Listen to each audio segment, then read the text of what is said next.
Hello, everybody. Thank you for joining me today for my presentation. I wish we could all be there in person. Hopefully, in the near future, we'll have a chance to do that. So today I'm going to talk to you about several different topics. One is the need for changing drug development, pipeline and development, and deep profiling. I'm going to talk about genomes, genomic sequencing, and building blueprints of humans so we can practice better medicine and develop better drugs. Rare disease and genomics and how this is impacting how we're treating patients and developing drugs. Building better medicine using genomic sequencing, genomic editing, and iPSCs, and moving towards precision medicine. So that will be our quick agenda for today. So one of the things that's pretty amazing to me is that if we look at the fact that medicine and knowledge, now we can argue is it knowledge or is it data, is estimated to be doubling every 18 months. And we take a look at the development pace in the pharmaceutical industry, and this is across the board. The pharmaceutical industry, whether it's in discovery, phase one, phase two, wherever you want to pick, has not changed its success rate in 25 years. So how is it possible that we have all this new information and this new knowledge and we're unable to accelerate? So there's got to be a better way to do this. There's got to be an increase in understanding of the pathobiology with this data, and there's got to be a way to make this better. And so what I'm going to talk to you about is the strategy that we're applying at Abbvie to try to make that happen. Sorry, my clicker's not working.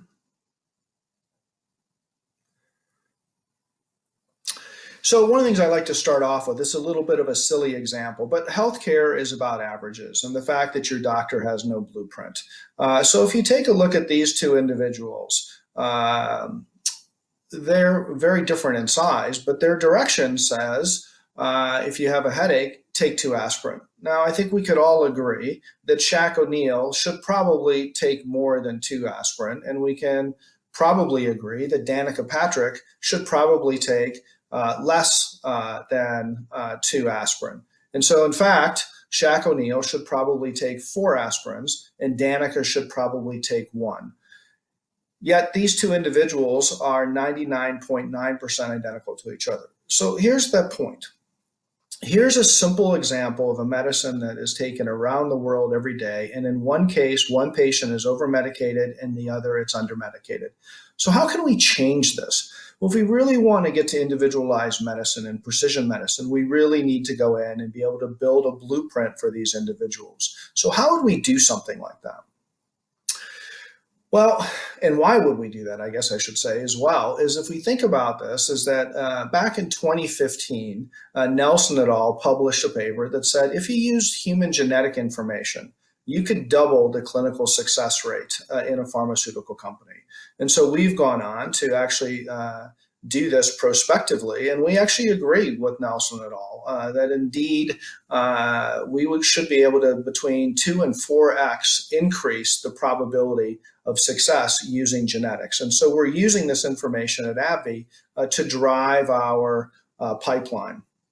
And driving that pipeline using genomics is really going to be the topic that I'm going to cover. So this paper in PLOS was published by Emily King from Abbvie. So we've been building the genomics capability at Abbvie. I've been here a little over 3 years, but it was started in 2016 before I joined. We're in the process of acquiring over 1 million patients with their whole genomes. We now have genomics impacting our discovery. It's impacting our development, our process sciences for how do we build better Chinese hamster ovary cells for making our biologics. Governance of making decisions and when things move forward, looking at corporate strategy. I'll give you some examples around that. And really using commercial strategies and testing how we can use this to identify better drugs. And I'll show that. So we function across all the industry. We've got 6 different components. I'm not going to spend much time going through those. You can read them for yourselves, but we have massive data sets. We have real world data from over 350 million claims. We have large cohorts, 10% of Finland, approximately 1% of Ireland, 500,000 in the UK Biobank. and so forth, as you can read here. This is a tremendous amount of data. But what's important is that if we look at this amount of data, we can go from a single patient in a clinical trial all the way up to a nation scale. That's a huge difference. And we need to rethink our data strategy and our pipeline in order to manage this. And we believe internally that we've doubled our number of targets already using this technology. So on the next slide, I'm going to talk a couple ways that we can use this information. So first of all, what people are familiar with is up on the upper left, and then the oncology example would be using the immune signatures from biomarkers to divide patient categories or patients into different types or different categories that we can look for treatment. We can also, just down below that, use this for target identification and confirmation. I'll give you an example of how we're using this information in a moment. The other then is to be able to leverage population cohorts. Remember, I said we have over 1 million patients.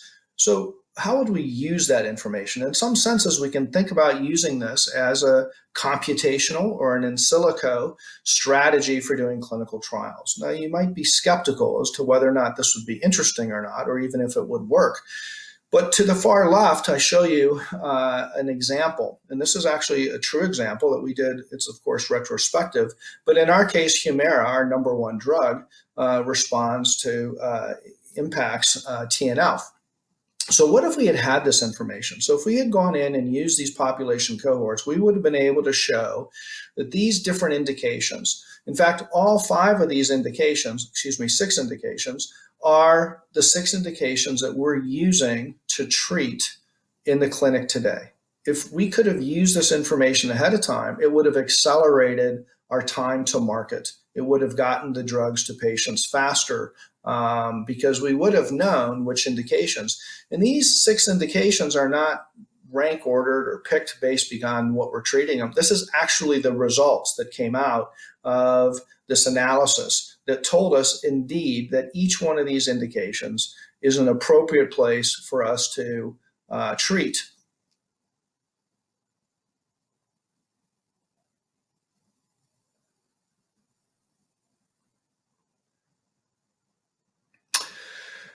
Now, not only can we look at population cohorts and think about this differently, but we can also think about clinical definition of disease. And if we really start to look at this, what we find out is that in medical practice, the physicians are also often making misdiagnoses. Now, I'm not criticizing the physicians. They do an amazing job, but it's the tools that we give them.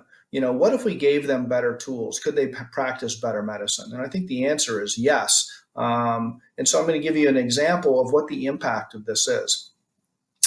So up to 10% of deaths and about 17% of admissions, at least in the United States, are due to a misdiagnosis. 5% of the time, the diagnosis is incorrect. So what would this mean for a clinical trial or for practicing medicine? So we sought out to ask that question.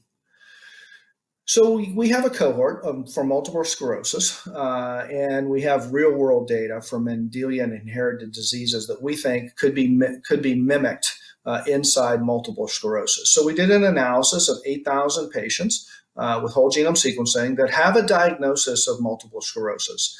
The goal was to see if there's any rare diseases actually masqueraded inside this cohort of a more common disease. And if so, it would suggest that maybe there's been a misdiagnosis, which could have an impact both on our clinical trials and on treatment. These findings have been expanded by also using real-world data.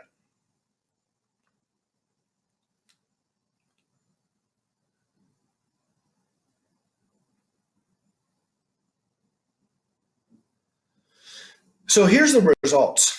So out of these different cohorts of patients, what we find is both with real-world data and before we use real-world data input and after we use real-world data input, we have a range of diseases. All these diseases that are shown on this list are patients that are actually carrying genes that are pathologically known to cause the disease. And this is incredibly important. So what we can't tell for sure is this the result of patients carrying two diseases, or is it the fact that the patient was misdiagnosed? Now, the number one is Charcot-Marie tooth disease, and if you're familiar with that disease, you do know that there are symptoms and clinical phenotypes that mimic what you would see in MS. So no surprise there, these patients could be there. But here's the category or the catastrophic nature of this for the misdiagnosis. Again, the physicians only have the information they have and the symptoms the patients show. We have 36 patients here that have ALS, 23 patients that have ALS. And so these patients are all going to be dead within 5 years, but they think they have MS. Now, not only is this a problem for the physician, but this is also a problem for a pharmaceutical company because these are patients that don't have the disease that we think we're treating. So that example illustrates why it's critical that we use these molecular signatures to do a better diagnostic. And so what we show here is that inside this MS cohort, 3.4% of the cases actually also have a rare disease, or it's a rare disease masquerading. These rare diseases could have important long-term unnecessary outcomes that could be caused by using one of our drugs. So we need to be thinking about this and how do we use this. And this is just an illustration in one example. So is there a shared molecular mechanism between some of these rare diseases and MS that might help us develop novel targets? So can we take the good, which is we know more about those rare diseases, and the bad, the patient's misdiagnosed, but use that information to better understand the pathobiology? Well, using another example across the cohorts here, here's just an illustration of what we're doing for a new target identification for atopic dermatitis.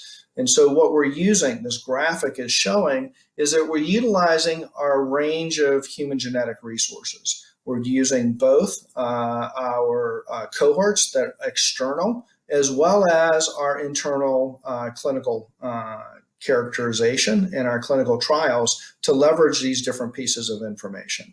And what you can see around the circle here is that we're leveraging the data at multiple different places. Now, what's important is take a look at the numbers of the different patients that we're using across the different cohorts and how we're blending that together. So there's two takeaways for this. First of all, it's possible to use multiple different data sets.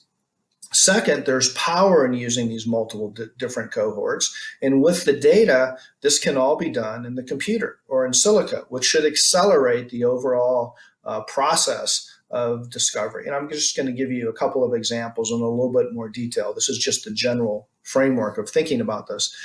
So how could you do this? Well, we took information from FinGen and from UK Biobank and from a published European paper. So we could now take this different information and look at it in a couple of different perspectives, which I'll talk about for the next couple of slides. So first of all, FinGen, the Finnish cohort, had population bottlenecks, a few thousand years ago that has a restricted population cohort, which means their genome has different kinds of variation trapped inside that population than something like UK Biobank. And so you can use that information then to make some comparisons. Now, these are not small study sizes. I mean, take a look here, the number of cases for this particular example and the number of controls. And then we can use from a wide clinical definition down to a narrow clinical definition. And even if we take the very strictest, or most strict would be better use of language, we would find that we still have over 8,000 cases. Now, this data is all available. Now, we can then compare that to using the same clinical definition in a different population cohort from UK Biobank. And again, there's 10,000. So we have the ability to now compare tens of thousands of people in the same study. And here's the results of this. So taking a look at the two cohorts, the EAGLE is the European project that they took a look for this, for atopic dermatitis, and also for UK Biobank. And what you notice is from this Manhattan plot, there's quite a few loci that are showing up. In fact, there's 16 different risk loci that show up. Now, many of these are known. Excuse me, no surprise there. What's very interesting, though, is now that if we add in FinGen, now remember, FinGen has a rare cohorts and have different allele frequencies, some of them quite rare alleles. We can now see a couple of key points, that there are regions of the genome that now showed up that weren't shown before in some areas that actually were suggestive that are now strongly implicated. So we went from 16 risk loci to 31. So imagine having many different cohorts and being able to use this information in a way that allows us then to enrich and increase power to drive this forward. So what we can do after that is we now go in, and no surprise to anybody who's in the business, we can do fine mapping of these genome-wide association signals and look for which associations across all loci, prioritize variants with the higher posterior probability, identify credible sets, overlap genetic associations with EQTLs or expression QTLs. We can overlap the loci with public chromatin conformation. And suddenly we have this ability to accelerate discovery. Okay, I'm going to switch gears. We've been talking about a lot of data, but data is going to change how we do drug development. We're used to thinking about the chevrons in the middle, from target discovery to post-marketing. And then trying to link that information. But with all these cohorts and all this molecular data, we can now impact across the board different parts of our discovery process. And we think this is going to be a major change. In fact, many pharmaceutical industries are trying to do this. Well, what this means is we can do data integration, what we call convergence, and integrate the data across the board using DNA, using the molecular fingerprints, and being able to assign the biology onto the genome, be able to track that information between species, and also be able to use all of the knowledge that we're learning from the different pharmaceuticals and biologics that we've been studying over the decades at Abbvie, and leveraging that information and trying to glue it all together so we can drive towards individual medicine. Well, in fact, we're using this information now to help our corporate strategy office to select which genes and targets in silico or inside the computer that may be worth looking at. So rather than just having somebody come and tell us that this is a really, really important target, it's going to change how you develop drugs, it's going to be critical, we can now use a massive amount of information in this filter to structure down to a level that then says, okay, there's a handful of targets we're interested in. We can then ask, are those indications of interest to us? Do we have population evidence that that target is likely to work? Remember, the genetics increases probability of success between 2 and 4 times. So let's use this information ahead of time. So we are doing this with our corporate strategy office today. And finally, what we're able to do now is think about precision medicine. Instead of guessing, right, having all of this massive amount of information across different populations down to the individual, we should be able to A, accelerate discovery, B, build better medications, and C, create decision support tools that will help the physicians be able to make better diagnoses. And then working with the professional colleges and so forth, we believe that molecular signatures are going to be critical to making better diagnoses across the board. So we see this as being a bright future for healthcare across the world. So let me finish by concluding that at Abbvie, we're starting our pipeline and our knowledge with human data. We use real world data. We use electronic healthcare records or clinical trial data. We use omics data, we use molecular fingerprints, and we have the ability, which I didn't have time to talk about, to go in and do gene editing in the tissues and animals to validate this and to prove it. Reduce our failure rates and accelerate the pipeline by using human data. Most of the time, we can use animal models much less now than we had to. We can increase the effectiveness of our treatments, move into new indications faster, as I showed what we could have done with Humira had we had this population information, produce better biologics faster by modifying our CHO cells and help physicians and patients use our medicines. So thank you for your attention. I hope sometime in the future we'll have a chance to see each other in 3D and not through video conferencing and recording. But thank you for your attention. I look forward to answering a couple of questions from Fabrice. Thank you.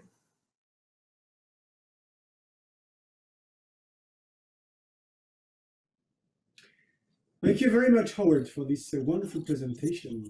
We heard very surprising things. And my first question would be about this rare disease that you found among common diseases. This is very surprising. Are you yourself surprised of such a degree of misdiagnosis? Or do you see that kind of situation thanks to your cohorts? And in other words, how do you find such rare diseases? Yeah, it's a great question, Fabrice. You know, in looking at the original Institute of Medicine report that came out of the U.S. 5 or 6 years ago, that said there was a 5% misdiagnosis. It was hard for me to understand why there were so many misdiagnoses, right? Because 5% seems to be quite a lot. That's 1 in 20 diagnoses.